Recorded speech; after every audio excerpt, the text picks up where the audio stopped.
Welcome back to Local Lunch on UCFM 87.8. Right now, we're joined with a very special guest, Isabella from the Preatures. Thanks for joining, Isabella. Hey guys, yeah, good to be here. Awesome. Well, our first question for today, we wanted to ask kind of what music have you been listening to lately? Oh, that's a great question. I really like this new artist called Cameron Winter. I'm listening to David Byrne a lot, like just going back through his back catalogue and a bit of Talking Heads. What else? Gosh, it's always like a really good question. I've been going back and playing a lot of Aussie stuff, getting in the mood for the tour, like choosing some covers that we're going to do on the road. So I've been playing a bit of Tim Finn. I mean, not that he's Aussie, but in the honorary Australasian catalogue, let's say. I've always wanted to ask this to a musician, but do you get to pick the pre-show playlist? Yeah, well, if you care about that stuff like we do, then yeah. Nice. Yeah, that's it's usually like, because basically when you go into a venue, you book that venue, you hire the venue, so it's yours, and you kind of curate the night how you want to curate it, down to the music that plays. The way that we've always done it, and I was really particular about it, the way that we used to run the shows, I'd be a bit of a perfectionist about it. I'm a lot more relaxed now because I'm older and I've got, a kid, so I'm not as like across the details as I used to be, but I've still done a playlist for this tour, and it will run from the time that doors open until curfew, basically. Oh, wow.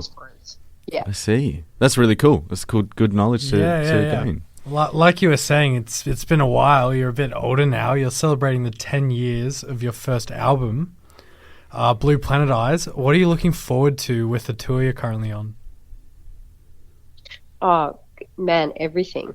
the whole experience of being on stage, being backstage, being with an audience again, being a front woman of a band again, everything, every detail. I'm really like, I think being out of it for so long, we've all played, we're all still playing individually and have kept connected to music, which is a really like essential thing, because none of us are really we're not gig unfit. Like, we haven't lost that gig fitness fully, but definitely just the whole experience of putting on a rock show is something that I haven't felt for a long time. Probably like 7 or 8 years, since 2018. I think our last proper tour was with the band. Wow.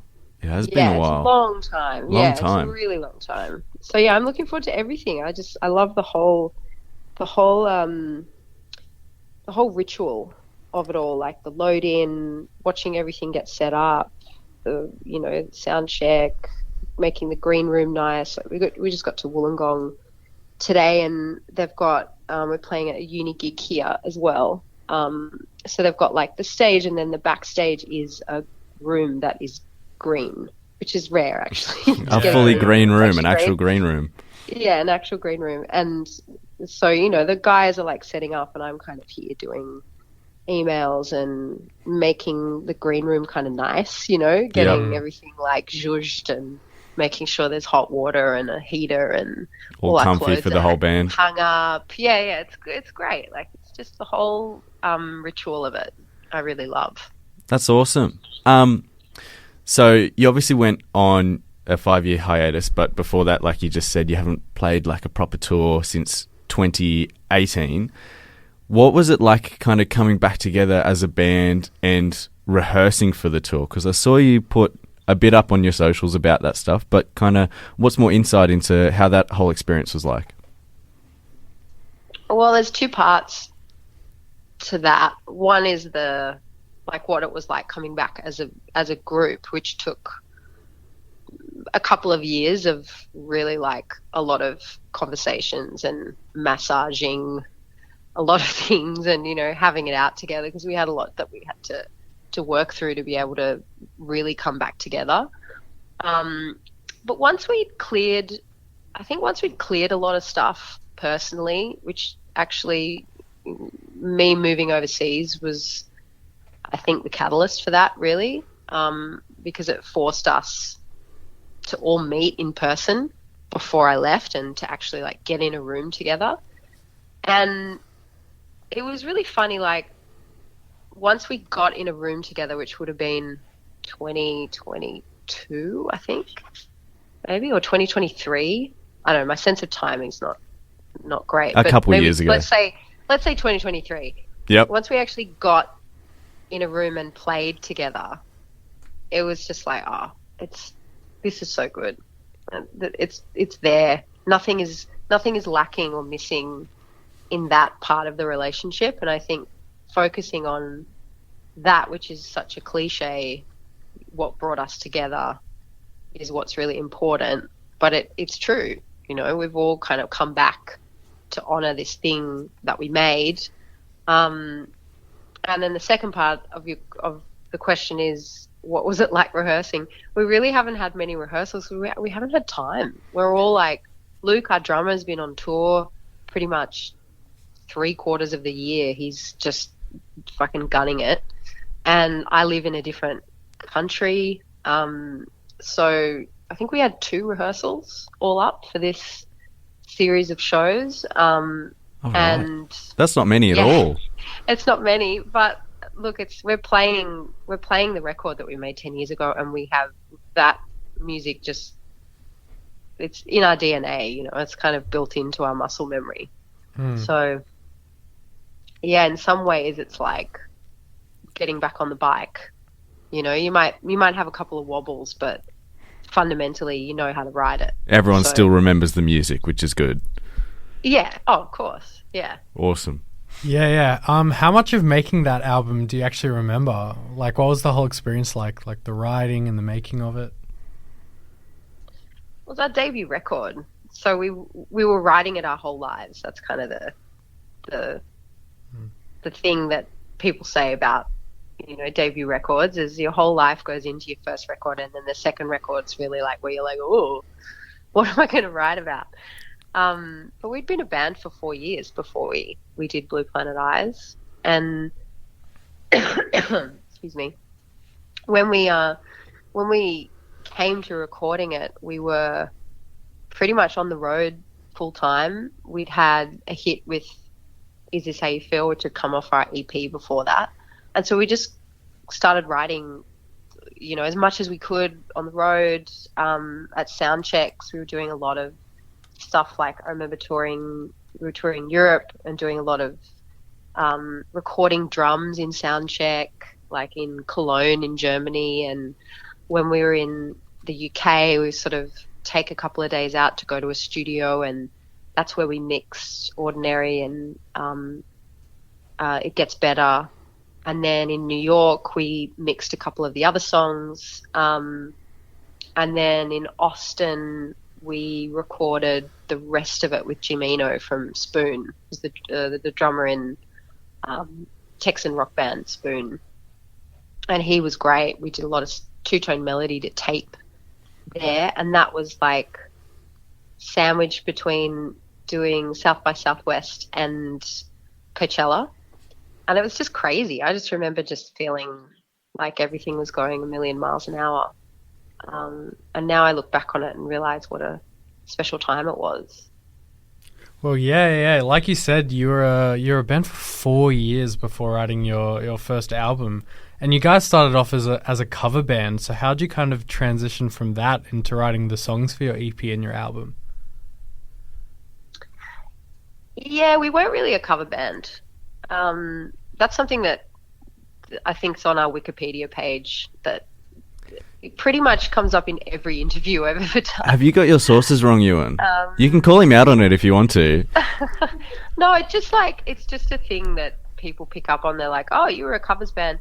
I think a lot of bands start off playing covers. Well, yes, of course. Of course, you know, so that's all we were doing. We were just like being like any other band. We played Rolling Stones covers, we played Beatles covers, we played Patti Smith, we did Neil Young, we did Talking Heads, we did all the, the bands that we really loved. And, I mean, I don't know if you can really even start to write songs unless you understand how other people write songs and how songs work. So you have to do, you kind of have to do that. No, for sure. Yeah. It sounds like any Preachers fans out there need to get their act together and start changing the Wikipedia. So radio stations don't, falsely accuse you of being a cover band before you became a publishing music band. Well, I don't mind the title, but it's just like a covers band implies that you get paid to play covers. Very true. You only do covers, yeah. Yeah. Yeah. So. Well, talking about that, I did read, and I hope this one is true, that you went back to the place where you played your first gig as a one-off show I think it was late last year, as the 10-year anniversary of when you released the album. What was that show like? Yeah, I mean, that's. Let's not let the truth ruin a good story. It's pretty much true. We knew we wanted to do a tour, and we knew we wanted to do something around the anniversary, but we had a pretty acrimonious breakup, and there was a lot of shit flying around. So we thought it would be a really good decision, not just for that reason, but also because we had Gids, who left the band in 2016. He's coming back into the fold now as well. And the band's kind of reunited for the first time as a 5-piece in 8 years, 8 years. Sorry, I've got the black lung. That's all good. I think we all have. Yeah, it's going around. Some good tea. Yeah. And we were like, let's not rush into anything. Like, we've got to make sure that there's, we want to make sure that people want to see us as well. Because when you're out of it for that long in showbiz, it can be a bit like, has everyone just moved on? Like, is this still a thing? We think it's a thing. Do other people think it's a thing? So I think there were a lot of reasons why we wanted to do that show. And the best thing about it was having that sense that it might be a one-off, because we just didn't know. We didn't know. Again, we had like one rehearsal, 2 rehearsals to prepare, just because everyone's schedules are so crazy, and I had to fly back from the US. So yeah, we did the show, and it was amazing. It was beautiful, and it just felt better than we ever imagined that it would, So that's awesome. Then we were like, okay, this felt really good. There's an appetite for it. People really liked the idea of the band getting back together. I think people are ready for us to come back. Like, feels like there's a mood in the air, and we're ready. We feel like we're ready to come back and start working again. For sure. And here you are now on the tour. Yeah. Yeah. Currently. Presently. Presently. Well, you said it's a very special feeling being back, and you're back in Canberra this weekend. Can you tell us about the last time you did a gig in Canberra and what it was like? Oh, man. I don't know if it must be the last time we were down here. Yeah, the last time we were down here was really special. That was on the regional tour we did in 2018. And we played, I don't know what the venue was called, but it was bigger than the uni bar that we're playing tomorrow. It would have been probably about 800 or 900 cap venue. And I just remember it being a really special show. Cool story. I can't remember what the venue was called. We're trying to figure it out too. We're trying to figure out what the venue was called. It wasn't at the uni store, was it? Or is that a different place? Yeah, I just remember it was super special because we'd done a lot of work with hiatus, which is the sort of the language body, Indigenous body down there in Canberra that helped us with our song Yanada off the second record. Yeah. We'd done a lot of work with John Paul Janke, who's Terry Janke's brother, who at that point was working for hiatus. And Terry Janke is Indigenous, Torres Strait Islander, Australian Indigenous lawyer who developed the Janke protocols. It's basically what you follow if you want to work with Indigenous IP in any capacity. And she was just like such a great advocate and guide and friend to us through the whole process of writing in Darug language, which we did for our second record, Girlhood. And yeah, John, JP, and all the team were just awesome. And a lot of them came to the show, and it just felt like a real full circle moment, I remember. I see. That does sound lovely, and hopefully the show tomorrow night is equally as good down at UC Hub, which there are still a few tickets for, I believe, if that is Yeah, I think correct. It's very close to selling out. I think there's less than like 30 tickets. Well, people left, listening so can go and get them, and we'll play a Preacher song after this one. But thank you so much for joining us on the show today, Isabella, and best of luck for the rest of the tour. Yes, thank you so much. Thank you, guys. Nice to chat.